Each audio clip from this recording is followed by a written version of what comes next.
Shalom. Welcome to Hebrew Literacy. Today we will be continuing with our language labs exposure to the original Hebrew of the book of Qoheleth, that's popularly known as Ecclesiastes. Chapter 2, verse 9, and maybe verse 10. Let's see how we go as far as time is concerned. Let me just start with a real quick opening blessing for you guys. Avinu Malkeinu, our Father and our King, may it be your will that you will bless all of my students. Please give them wonderful memory. Make it exciting for them, Lashon HaKodesh. May you stir them up, a fire within them, to have an unquenchable thirst for your word.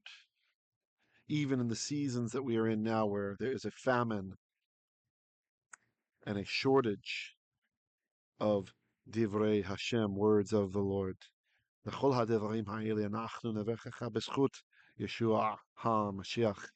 Okay, so let's see here. I might need to change something. Let's see. All right, let's get into it. So here we are. Qoheleth, chapter 2, verse 9, in the original Hebrew. And it says, oops.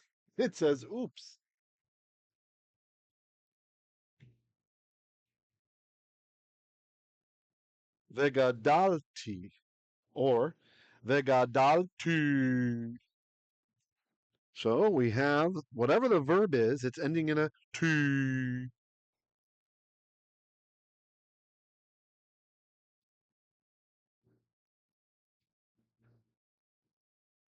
That indicates the first person singular. So I.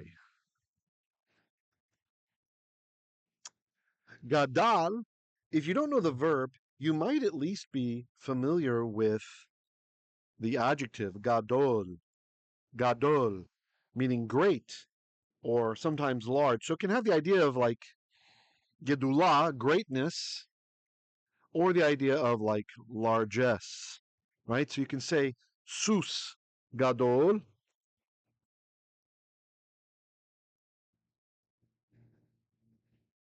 Sus means horse.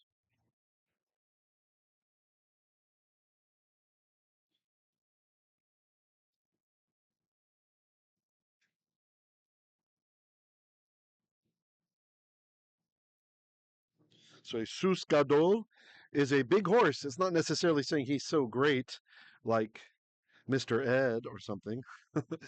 So the verb gadal is to be great or to become great. So gadal over here. Oops, sorry about that.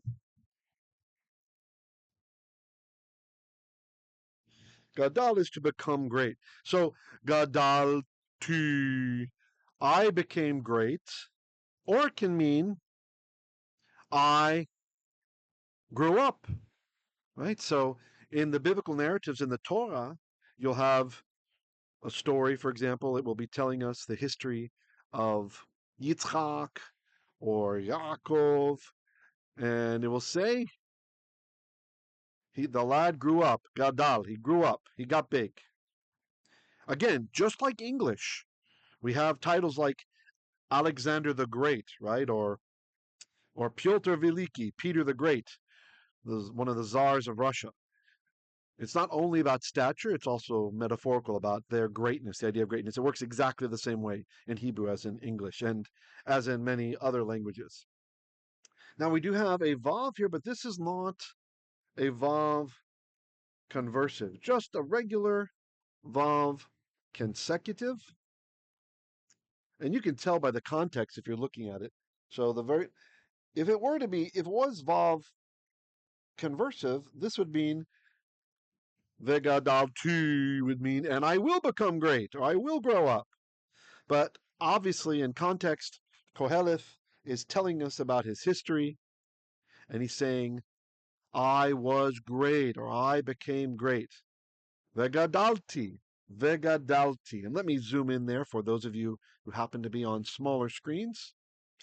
Please note, this is being recorded in 4K UHD, so if you have a bigger screen or something with a better resolution, you should have access to that.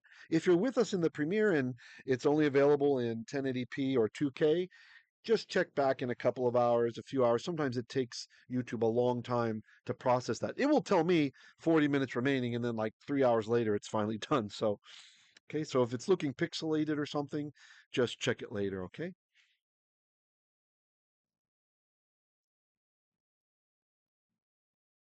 And just a reminder, thank you to all of our patrons. I really appreciate you guys. You make this work possible. Those of you who are sending monthly support, it's much appreciated. Some of you even do the whole year in advance. There's a discount over at Patreon if you want to select whatever tier and pay in advance. We have a pretty steep discount applied because that really helps us a lot. We really appreciate it. This is how our ministry is surviving. So much appreciated to all of you guys, and of course those from our own kahal who tithe. This ministry is an outgrowth from congregation Simchat Hashem, the joy of the name in the Philippines. Okay. So vegadalti, and I grew great, or so I grew great. I became great. Vehosavti, vehosafti. Okay, now what is going on with this verb? It's a little difficult to recognize the root. The root is yasaf, yod, samich, fe, sofi.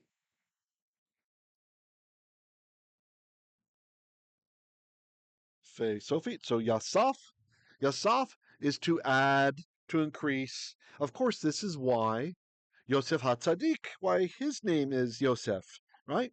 His mother said, oh, Hashem has added to me still. He's continued to increase basically her contribution to her family by having more children, specifically more sons. So what is happening with the yod? You'll note the yod is gone.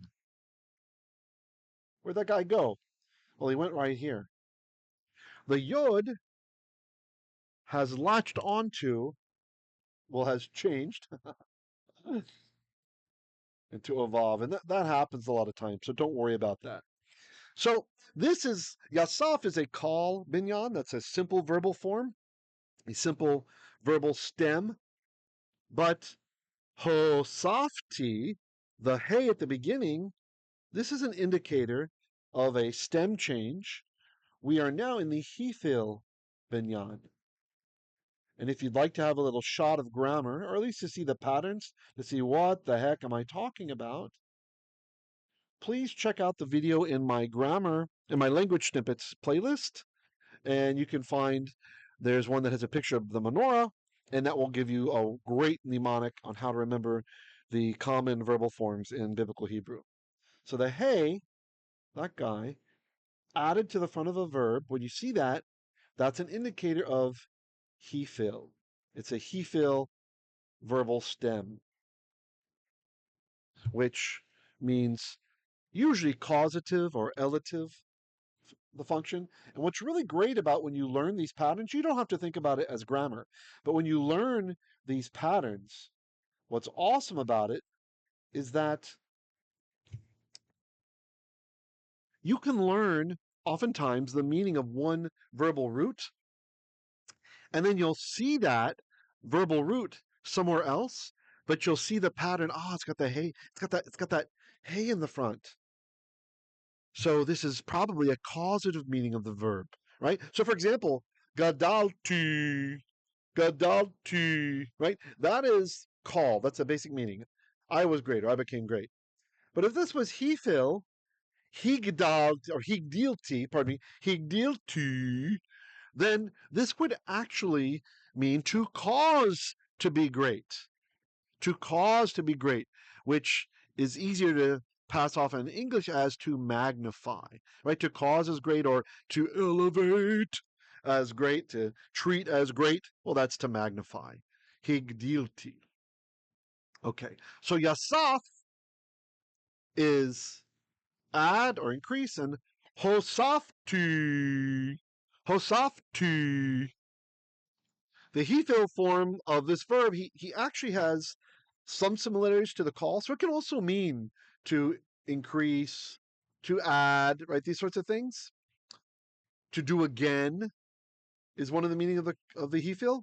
In this case here, it probably has the idea of, in the context, because we're followed with a mem of comparison, you'll see in the next word, of to do more than, to surpass, if we're talking about qualities, right? To do more stuff, and if we're talking about wisdom or that kind of stuff, then to surpass, right?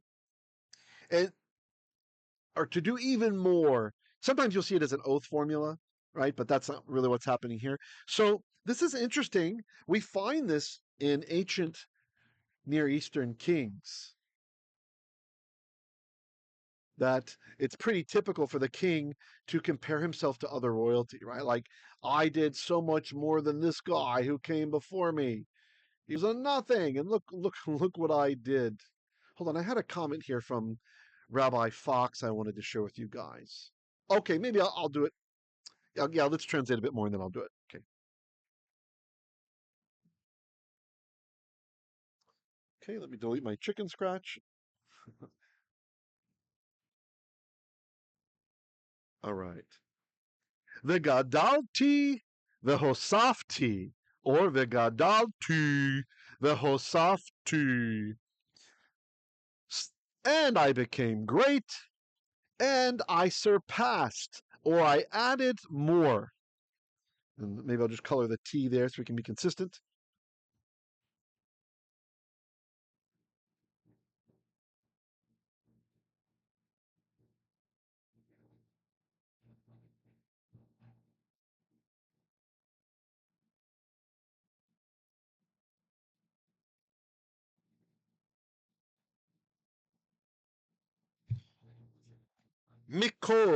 mikhal. So what is going on here with mikhal? So the me here, let's recognize the pattern. Actually, hold on, I'm going to move my tablet so I can make sure that I'm right in front of the microphone.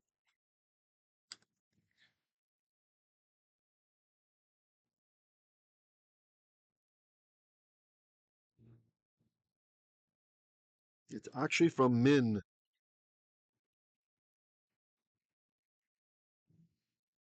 See it?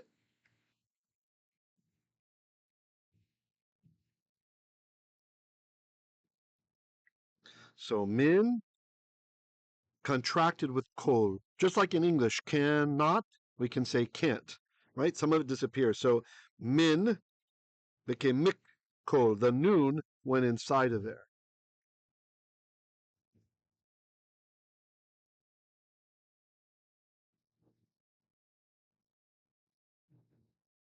Right there. Just zoom in for you note takers who are on smaller devices. Okay. So this mem, it does mean from, but in Hebrew and in Arabic also, this is what well, in Hebrew it's called the mem of comparison, right? The mem of comparison, probably the meme of comparison in Arabic. The mem of comparison is how we express certain things like the comparative. So in English, when you put er on the end of a word, like greater, bigger, faster, right? We're comparing something. The way that Hebrew does this is it puts min in front of the word. And it can work with verbs as well, too. So if we're looking at this, וגדלתי והוספתי, and I became great, and I gathered, it's not going to be but more, right? Or I surpassed, kol, all, or everyone, shehayah. So the sheen here, this is another preposition, although this one can stand alone. Now we know this guy in Torah Hebrew as asher.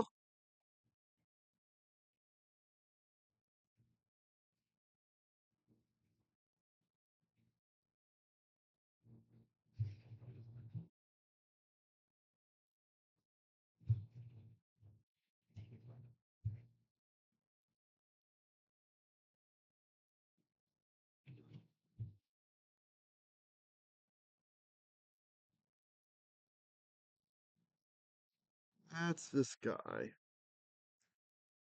So when you see a sheen stuck on the beginning of a word, and this is in diachrony, we find this in late biblical Hebrew.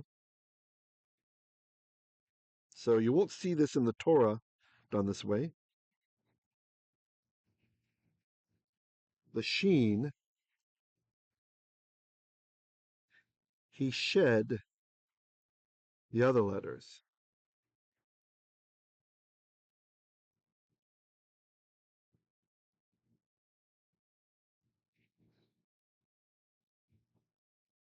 So see what's happening there? Sorry, I wasn't supposed to zoom out yet.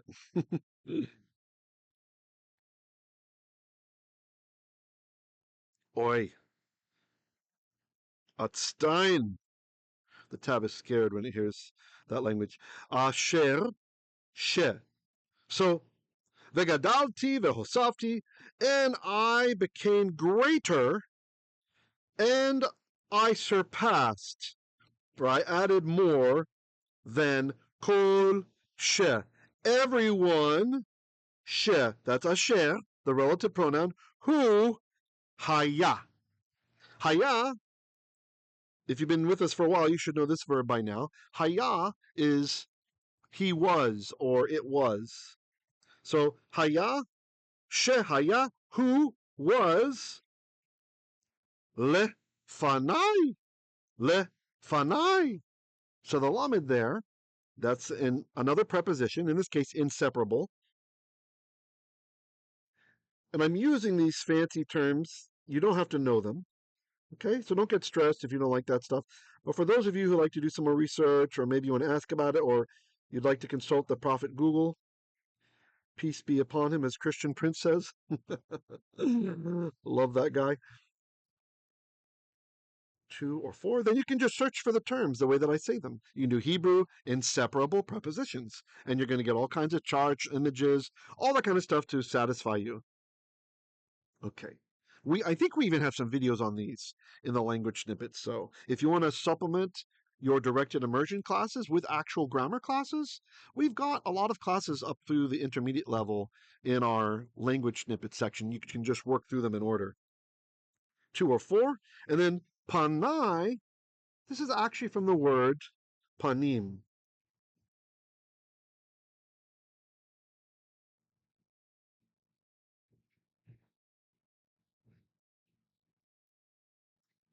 Where we get the Yiddish purim from, panim, meaning face or presence. And then when we lose that, when you have a masculine plural like this, and you lose the mem, when he goes bye-bye,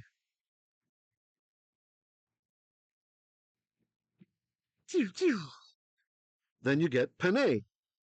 That's a construct form. So that's face of or presence of or before. So lifnei means before.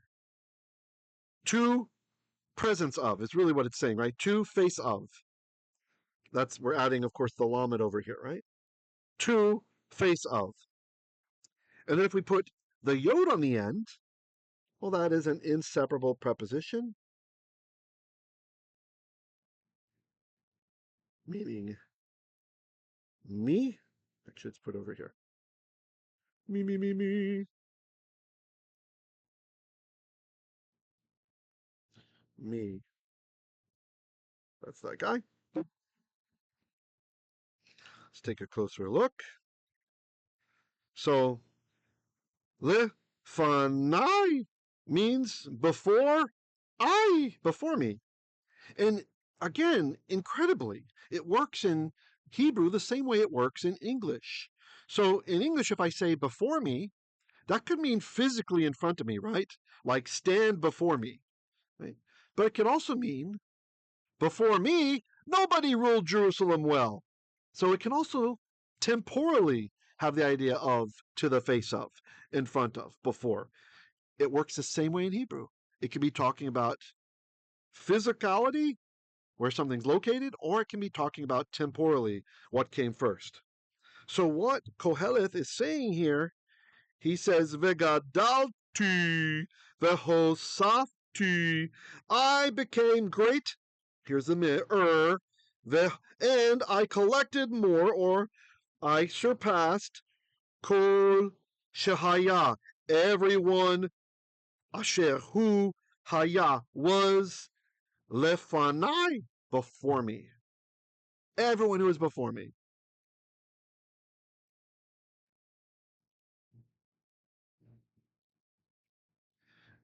Birushalayim.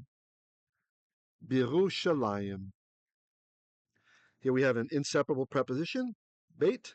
Hold on, let me get the chicken scratch gone. Oh, wait, go back.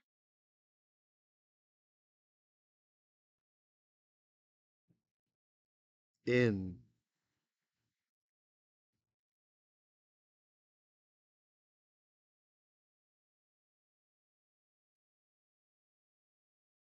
In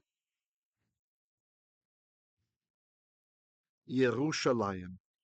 And I'm not going to go into the details here. I've talked about this in other videos before, about why it's spelled this way.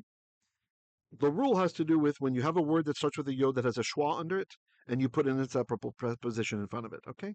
Then that the yod will kies, it will lose its consonantal properties. So we actually have a long vowel here. I won't explain all, but I'm just giving you some pointers if you want to search on it so you can find it. Find information on this. This is the long vowel chirik now. Okay. And of course, we use gray for name. So in Jerusalem, please do not say be Yerushalayim a lot. I hear that a lot. I've heard that a lot in the synagogue over my life. I hear it a lot in places where people are learning Hebrew. Or, no, it's birushalayim, not be Yerushalayim. Okay, in Jerusalem. In Judah, Behuda. Okay. Alrighty. Off. Even or then or when. Off is very flexible. It can mean a lot of things. I think Ibn Ezra says that off sometimes can serve the function of the Arabic pa. For any of you who, I know we have some students who know Arabic, so if that helps you, great. If not, then okay. So off.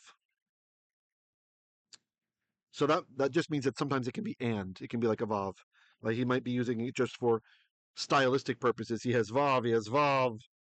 He doesn't want to have another vav here, so he did off instead. So and, or then, or even, or so. And let me check something. Did I? Oh yeah, we got that. Good, good, good, good. Chokhmati. Chokhmati. Oh, I forgot to point out something. Let me show you here. You'll notice we have a defective spelling for Jerusalem. Look, there's no yod here. Usually we would expect a yod here. So the Masoretes, they inserted the chirik, the little dot there, out of respect for the text, right? So you'll see that sometimes. That's why it's a Yerushalayim, not just a Yerushalayim. Even though it looks like a short chirik, it's being used to correct the spelling. Okay? Rather, maybe not to correct, we could say to standardize the spelling. Okay? So, chokhmah, we know that is wisdom.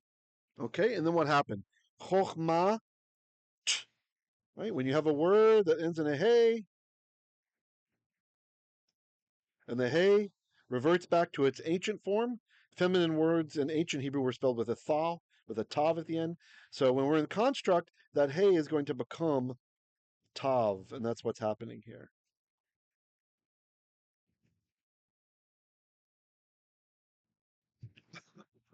I selected blue. I got black somehow.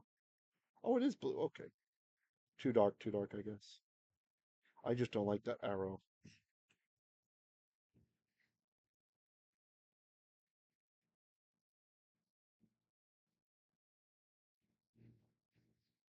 There we go. So that's what's happening here. Our tav, our hey became a tav, right? That is the construct form of a feminine word.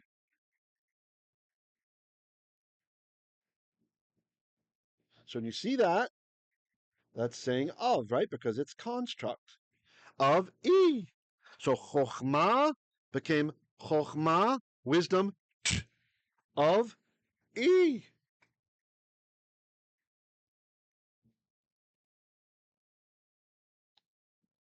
Of me.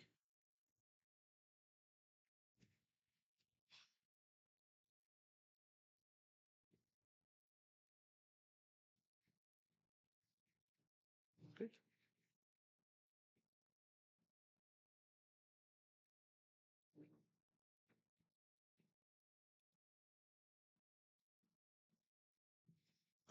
The chokhmah of E of me. So my wisdom, and my wisdom, again, I'm treating it off like the Arabic pa. I think that makes sense here. I didn't look to see what the commentators say on it at this place, but thank you, Ibn Ezra, for training me up on that before. Let's see. May he rest in peace. Amadah. Amadah. So because wisdom is feminine, the verb is feminine. That's why it's ending in the hey. So amad would mean he stood. Amadah means she stood. If you pray the Siddur, then there's an easy mnemonic to remember what this verb means. Think of the amida, usually just called amida. The amida is what? Can you sit down during the amida prayer? No. It's the standing prayer, isn't it? Right? Because we're getting closer to the Holy of Holies. This was a prayer that was said by the Kohanim as they approached to the holy spot in the temple. And so you're not even allowed to be interrupted. You can't greet somebody who's late to the synagogue, just coming in at this time. If you're saying the Amidah, you're not supposed to greet them or anything. You don't stop. You keep going, right? Except unless there's like something that's deadly, then okay. So the Amidah, it's the standing prayer. So that is a useful mnemonic. If you happen to know the prayer book, then Ahmad is he stood. So Amidah is she stood. And let me colorize the hey at the end. Or I could say Amidah, Amidah. Like we could say Ahmad I stood. Amidu, they stood. Amadah, she stood. I was conflicted there because I wanted to go high because it's a feminine thing, but I'm going low. Okay. So that's she. Or the third person singular ending for a verb, she. That's because wisdom is feminine. Maybe let's mark it. That's fine. Amadah stood. Oli. Oli.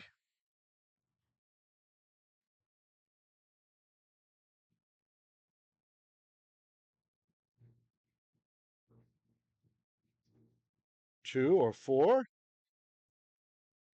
E. Me.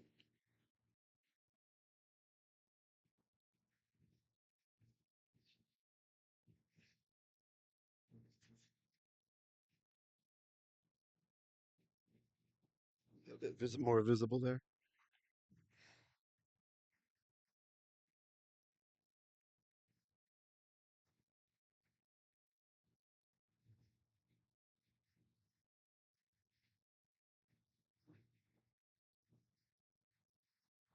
Me.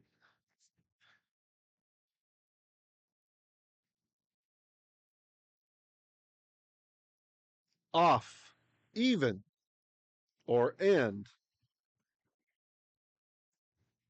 Chakhmati. My wisdom. Amadah stood. Li. To me. Or for me. The idea here is, well, we have this kind of idiomatic expression to stand before, to stand like in service to. It can mean like an attendant, right? Like somebody helping the king. So even wisdom. So that's one way you could translate off instead of just and, like I was saying. You could say, even my wisdom aided me. Aided. And the aided suggestion comes from Seow, Seow in his commentary. Oh, or is it Rabbi Fox? I think it's so. Oops. I think it's so. Okay. Any comments or questions if you're in the live premiere?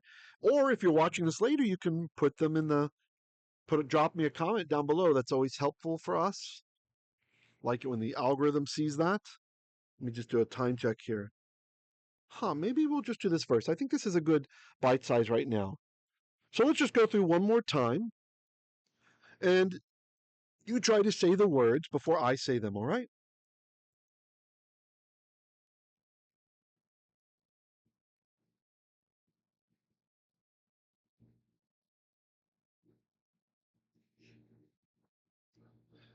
וגדלתי.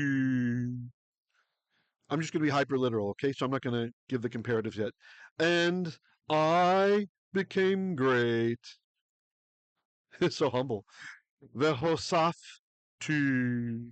And I added more. I added me, from, kol, everyone. So of course that's the mem of comparison, right? So, and I became greater, and I surpassed. I added even more than kol shehayah לפני, than everyone or anyone she, that's asher, who haya, was לפני, before me, before me.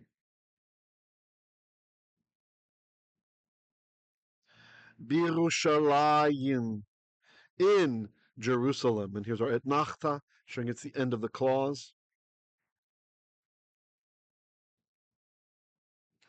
Af, even, or and, maybe we'll go with even, maybe that is better.